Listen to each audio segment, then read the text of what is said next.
우리에게 주시는 하나님의 말씀은 로마서 7장 19절 한 절 말씀을 함께 봉독한 다음에 말씀을 전하겠습니다. 로마서 7장 19절 말씀 한 절을 보겠습니다. 내가 원하는 바 선은 행하지 아니하고 도리어 원하지 아니하는 바 악을 행하는도다. 지난 시간에는 내가 깨달은 한 법에 관하여 세 가지의 법에 대한 말씀을 전했습니다. 첫째는 내 마음의 법, 또 두 번째는 죄의 법이 있고, 세 번째는 하나님의 법, 생명의 성령의 법이라고 말씀을 드렸습니다. 그래서 성경은 우리에게, 인간에게는 두 가지 본성이 있다고 말씀하고 있습니다. 그래서 오늘 인간의 두 본성이 무엇인가 이 로마서를 통해서 함께 알아보고자 합니다. 자, 첫째, 사람은 누구든지 선을 행하고 싶은 본능을 가지고 있다는 겁니다. 착하게 살고 싶은, 그런데 또 불쌍한 사람을 보면 도와주고 싶은 그런 본능이 인간의 마음속에 있다는 것입니다. 그러나 또 동시에 악을 저지르고 싶은 본능도 있다는 거예요. 괜히 주먹으로 누구를 때리고 또 하고 싶지 않은 욕을 하거나 용서하고 사랑하고 싶은데 그런 것이 잘 안 된다고 하는 것이죠. 그래서 죄를 짓고 싶은 마음이 없었는데 하고 나니까 죄를 짓게 되었다. 도대체 왜 이런 일들이 일어나는 것일까? 자, 하나님의 형상대로 처음 지음받은 존재였고 죄가 없는 에덴 동산에서 살아왔던 우리 인간의 존재인데, 그럼 인간에게 왜 악이 있는 거냐, 그것이죠. 하나님께서 악을 만드셨습니까? 아니면 하나님이 악을 제거할 수 없으셨을까요? 이런 생각을 해보지 않았습니까? 그러나 그런 것이 아니라고 하는 겁니다. 물론 우리가 잘 알고 있는 것처럼 아담과 하와가 사탄의 유혹에 의해서 죄를 짓게 되고, 그 죄를 지니까 죄에 대해서 대가가 죽음, 사망이 들어왔죠. 이 죄가 들어온 후로부터 인간에게 악한 본성이 생기게 되기 시작한 것이고, 그 인간에게 이 두 가지 본성이 공존하며 이 본성은 서로 대적하며 싸우게 된다는 것입니다. 그래서 이것을 우리는 갈등의 시작이다. 15절에 보면은 내가 행하는 것을 내가 알지 못하노니 곧 내가 원하는 것은 행하지 아니하고 도리어 미워하는 것을 행합니다. 자, 이것이 인간의 갈등이라고 하는 거죠. 자신이 제일 잘할 것 같지 않습니까? 그런데 우리 인간은 자신을 잘 알지 못합니다. 어떤 사람은 물론 자기 자신만을 위해서 삽니다. 그렇게 인생을 사는 인간은 나중에 허무함에 빠지게 되죠. 우리는 흔히 말입니다. 나는 왜 그럴까? 내가 왜 그랬지? 난 안 돼! 라고 하는 말들을 합니다. 이것은 내가 하는 것을 내가 모르겠다는 말하고 같은 것이죠. 그래서 죄를 또 우리가 행하게 되면은 두 가지의 현상이 주어지는데, 첫째는 나쁜 쾌락이 있어요. 그런데 그 나쁜 쾌락, 순간의 어떤 즐거움, 그런 것들이 있는 거죠, 죄 속에도. 두 번째는 나쁜 이익이 생기는 거죠. 만약에 돈을 도둑질 남의 걸 훔쳤어. 그럼 나한테는 뭐예요? 돈이 생기는 거죠. 그렇죠? 나쁜 거죠. 그러니까 하지 말라는 것은 더 하고 싶고, 짓지 말라고 하는 죄는 더 짓고 싶은, 죄를 짓고 또 은밀하게 숨겨버리는 거죠. 안 그런 척하고. 그러니까 인간은 죄를 합리화하고 변명하고 숨기고 그렇게 살아가고 있다는 사실입니다.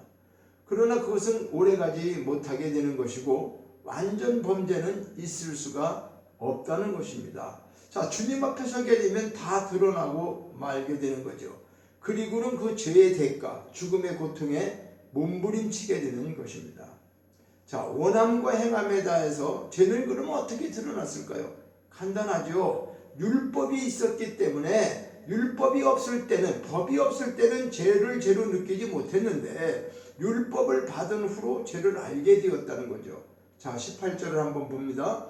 내 속 곧 내 육신에 선한 것이 거하지 아니하는 줄을 아노니 원하는 것은 있는데 선을 행하는 것은 없노라.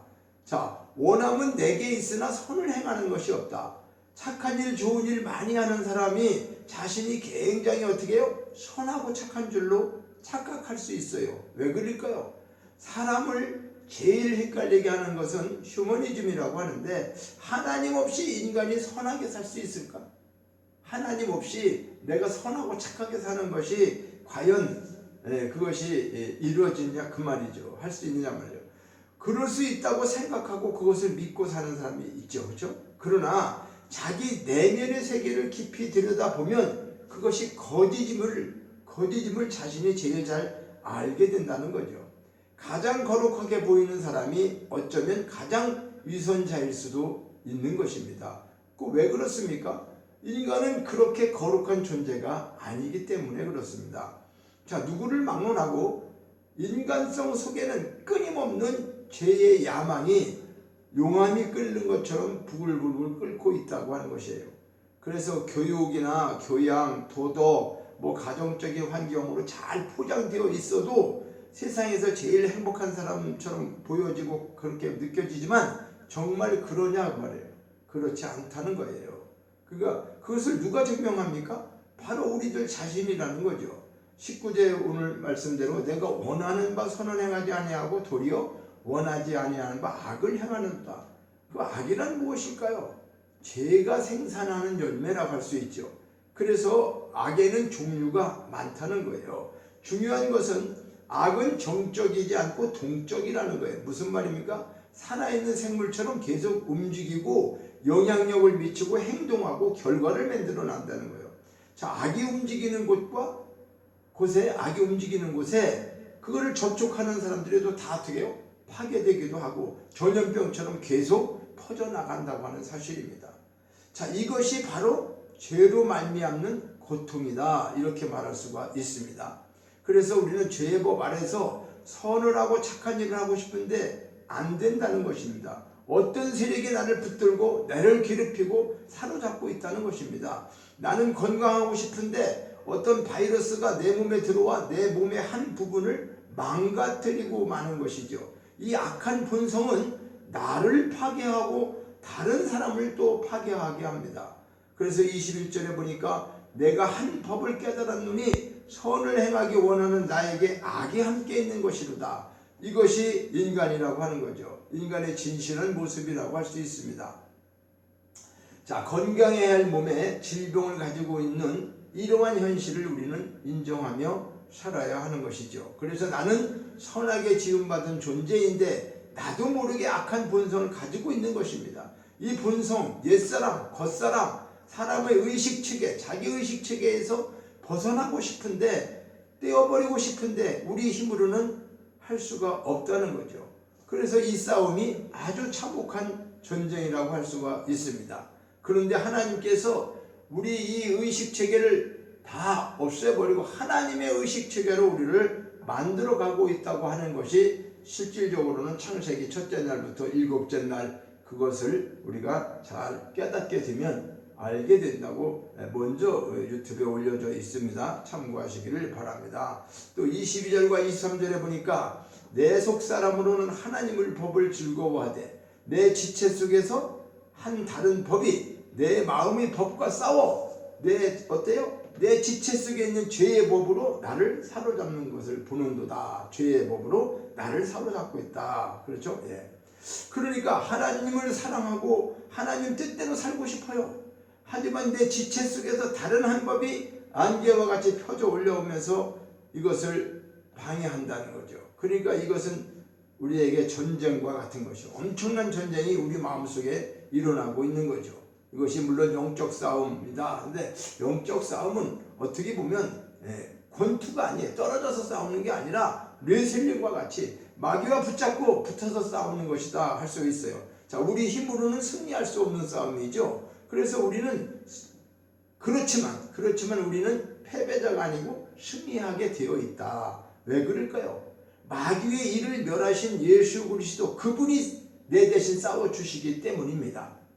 바울은 복음을 전하며 수없는 고난을 받았죠. 돌에 맞고 태창으로 맞고 강도의 위험, 광야의 위험, 굶주림, 잠 못 자고 헐벗고 그래요. 그래서 그는 24절에 오호라 나는 참 곤고한 사람이로다. 이 사망의 몸에서 누가 나를 건져내랴 절규하는 말을 하고 있는 것입니다.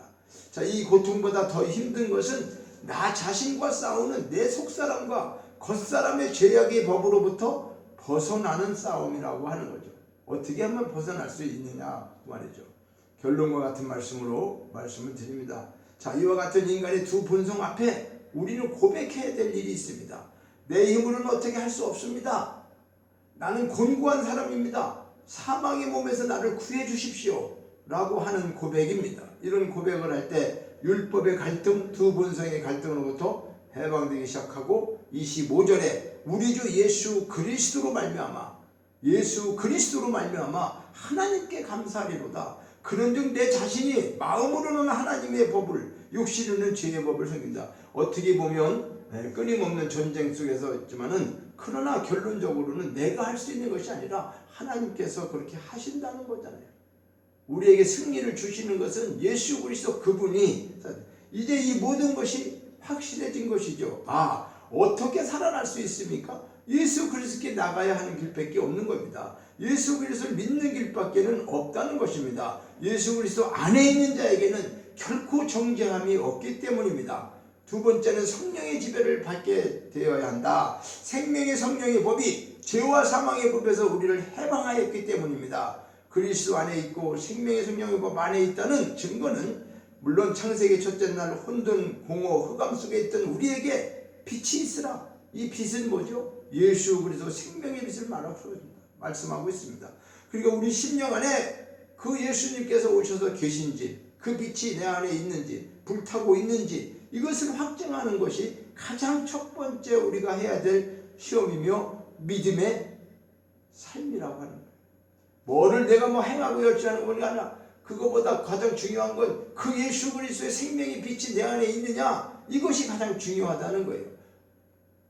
결론적으로 말씀드립니다. 로마서 7장의 고민을 해보지 않은 사람은 8장의 영광스러움을 알 수가 없는 것입니다. 십자가의 고난에 참여해보지 않는 사람은 부활의 영광을 참여할 수 없는 것입니다.